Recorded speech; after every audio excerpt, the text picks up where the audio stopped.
Hamas की उल्टी गिनती शुरू। बंधकों की रिहाई हो या ना हो, जंग नहीं रुकेगी। नेतन्याहू ने दे दी साफ चेतावनी, अब नहीं रुकेगा इजराइल।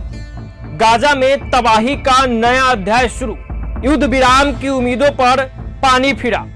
हमास का सफाया ही है इजराइल का आखिरी मिशन। हर हमले के पीछे एक ही संदेश, अब कोई समझौता नहीं होगा।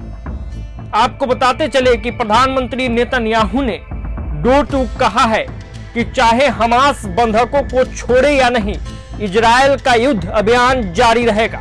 उन्होंने दोहराया कि बंधकों की वापसी के बावजूद हमास का समूल नाश ही इजराइल का अब मुख्य उद्देश्य है। मंगलवार को इजरायली प्रधानमंत्री ने साफ कर दिया कि गाजा में युद्ध को खत्म करने की कोई योजना नहीं है, भले ही बंधकों की रिहाई पर समझौता हो जाए।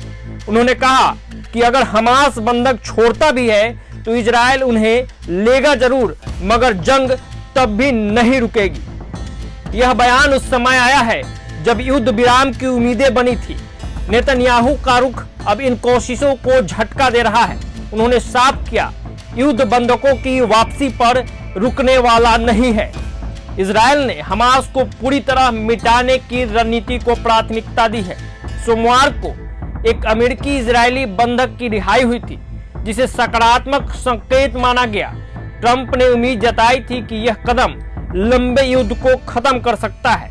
4 देशों की मध्यस्थता से समझौते की संभावना थी, मगर नेतन्याहू के सख्त बयान ने इसे कमजोर कर दिया है।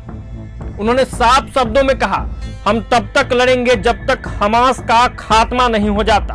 गाजा को हर खतरे से मुक्त करना हमारा संकल्प है। इस बयान से न सिर्फ अंतर्राष्ट्रीय प्रयास जटिल हो गए, बल्कि इजराइल के भीतर भी विरोध तेज हो गया है।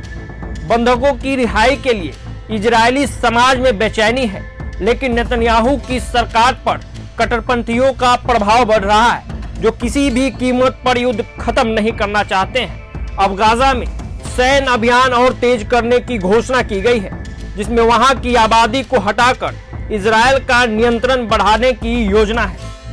सेना प्रवक्ता के हवाले से खबर है कि बंधकों को बचाना प्राथमिकता है, लेकिन बंधक परिवार के संगठन ने इसे बलिदान करार दिया।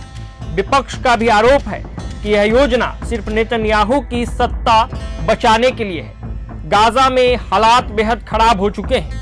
18 मार्च से फिर बमबारी शुरू हुई है, जिससे संघर्ष विराम टूट गया है। अब तक 52,800 से ज्यादा मौतें हो चुकी है और 1,19,000 से अधिक लोग घायल हैं। महिलाओं और बच्चों की संख्या चिंताजनक है। राफा और उत्तरी गाजा में इजरायली सेना ने बड़ी तबाही मचाई है। तो कुल मिला के युद्ध विराम की जो स्थिति थी, उस पे कहीं ना कहीं अब मुहर लगती हुई नहीं दिख रही है और लगता है कि ये युद्ध खत्म नहीं ही होगा। फिलहाल इस रिपोर्ट में इतना ही। प्रभातखबर.com, विश्वास वही, रफ्तार नहीं।